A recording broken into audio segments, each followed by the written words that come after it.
Hello everyone and welcome back to Service Market, where we help you turn data into meaningful insights. In this particular tutorial, we are going to learn how we can use Power BI to import tabular data sets, make analysis, and create lucrative dashboard for business intelligence purpose. So I want to use this medium to say thank you very much to all of our subscribers, both old and new. Thank you for engaging with our content. Thank you very much. So let's get right back into the video. So after opening or starting your Power BI, you will see this interface in front of you. You can simply import your data by clicking on this Get data from multiple sources. If you want to import different data types such as CSV data types from SQL Server, from Excel workbook, etc., wherever the data is from. But in our case, we're going to be looking at importing data from a CSV data files. So you click on this connect data from multiple sources. So when you click that, you can see that we have different medium where we can get our data from is multiple. So you can then simply select the type of data that you want to import within your Power BI interface. So here you can see, as I've said before, so many types of data that you want to import within your Power BI. So as our interest is to import CSV data file, or as it is called, the comma separated value data file, we click on where we have text stroke CSV. So when we click on that, after that you'll get this dialog in front of you, and then you can go ahead and search for the data that you want to bring into Power BI. For example, I have some data sets that I have downloaded or saved previously. So I'll just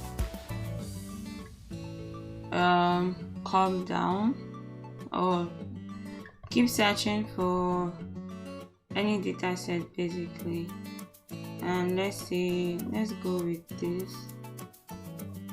Let's go with restaurant names and metadata, and then I will go ahead and click on open.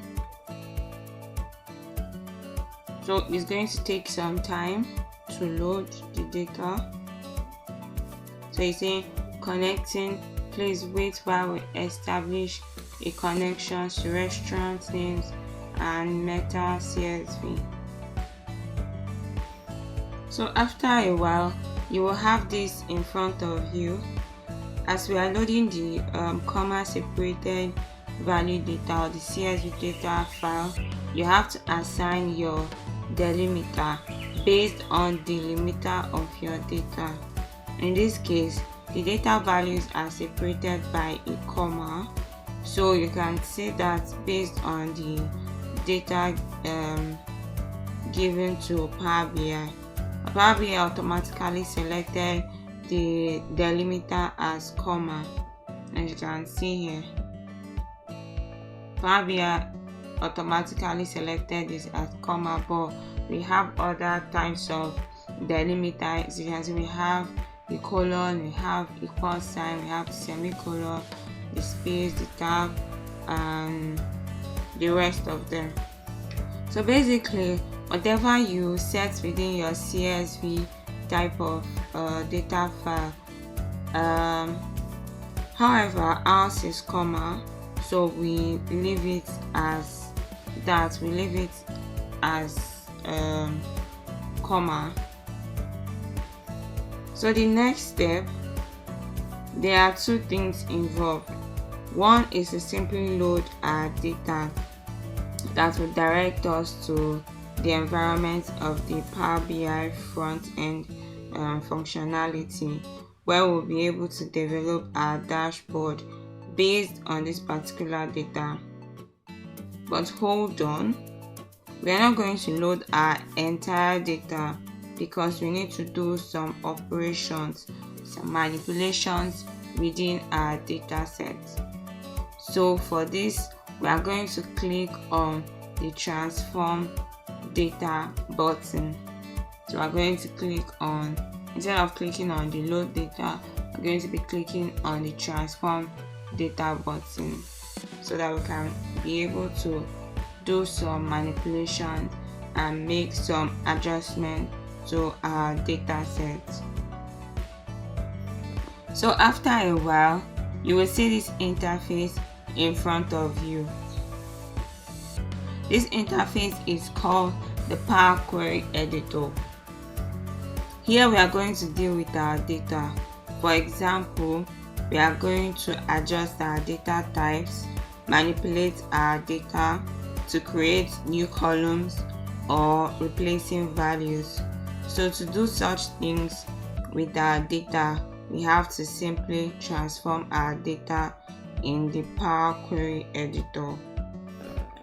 So that is all for loading data into Power. So next thing is to look at how to adjust table and column names. So we have successfully completed the loading of the data within our Power BI interface. Now we are going to explore some significant elements within the Power Query Editor of Power BI, and we are going to assign the significant names to various parts of the dashboards. You can see over here we have what is called the M code. That is actually written to perform several tasks within the data that we have loaded into the transformation format of the Power BI. So over here, that looks like a formula bar. We call it the M code. So you can see that at the query settings options at the right side of this particular Power Query Editor, that's by this side where we have the query settings. You can see that we have the properties first. After the properties, you can see the name of our data, which reads restaurant names and metadata. So you can simply assign a significant name which is meaningful to you. For example, I can decide to rename my data to, let's say, let's just maybe restaurant names and customer ID, maybe something like that. So we can rename it to,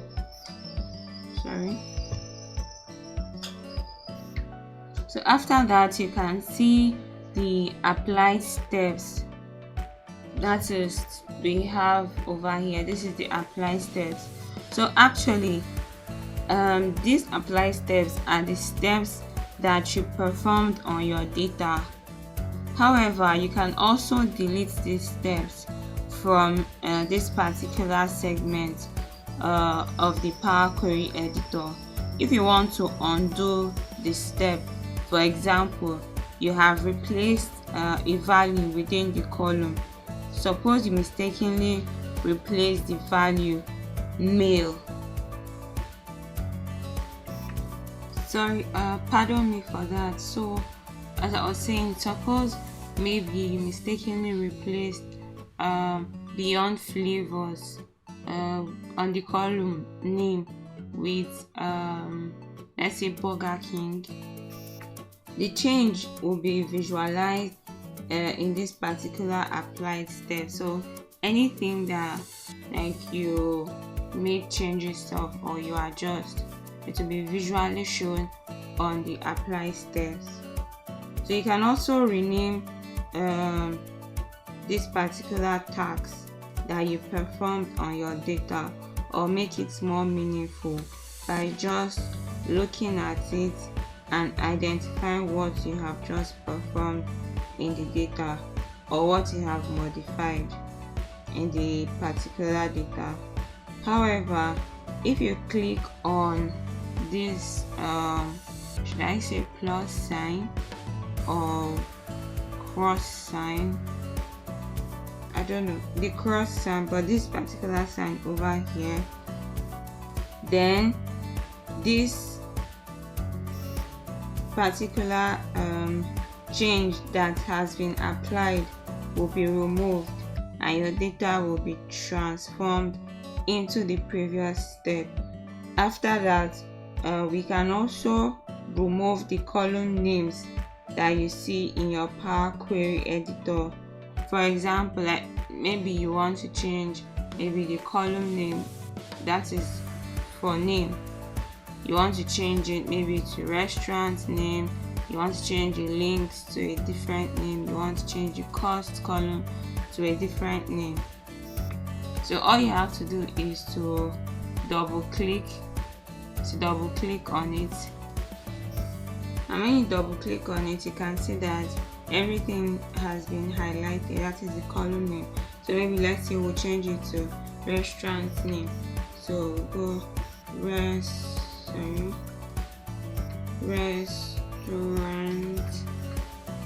names. So when you have changed it to the name that seems meaningful to you, you can then go ahead and restaurant name, then you can go ahead and hit the enter key, and then you will see that it has taken effect. So we have changed it to this column name from name to restaurant name, and then you can see that on our right hand side, you can see that in the applied steps section, you can see that the step has been registered here.